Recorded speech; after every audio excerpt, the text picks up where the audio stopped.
The village fell silent. Darkness covered every house. Lights flickered and went out. Fear spread.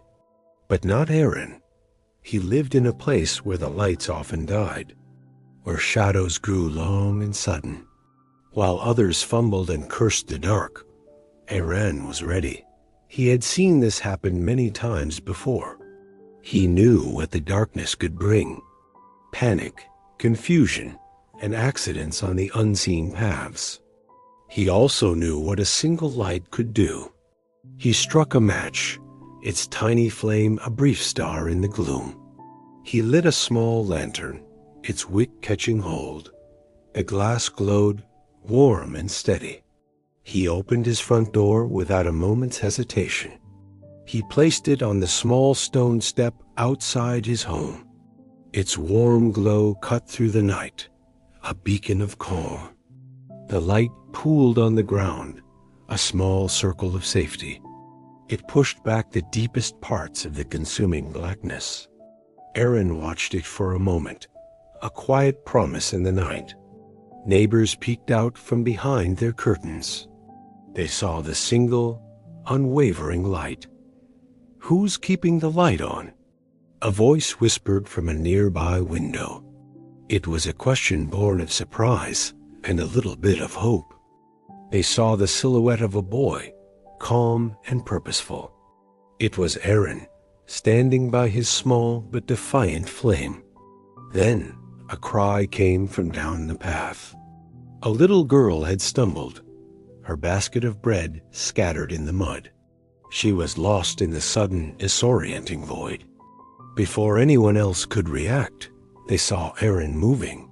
He took his lantern and walked toward the sound.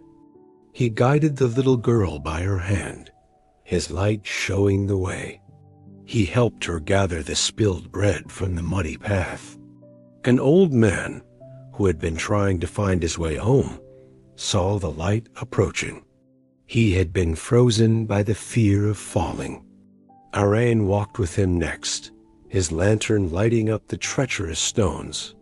The old man followed safely, his hand on Aaron's shoulder. Aaron didn't just offer light. He offered his presence and his help. He made sure they both reached their doors without harm. His actions were simple, but their impact was immediate and profound. The villagers watched from their darkened homes. They saw Aaron's bravery and his simple, powerful initiative. They saw one boy doing what everyone else was too afraid to do. His light was not just for himself.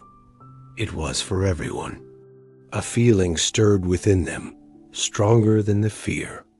It was a spark of shame, followed quickly by a flame of inspiration. One by one, they started helping too.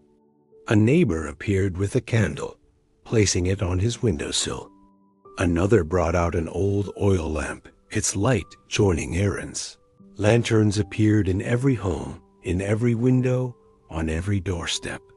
The dark, lonely paths became bright and clear. The village was no longer a collection of isolated, frightened people. They emerged from their houses, checking on one another.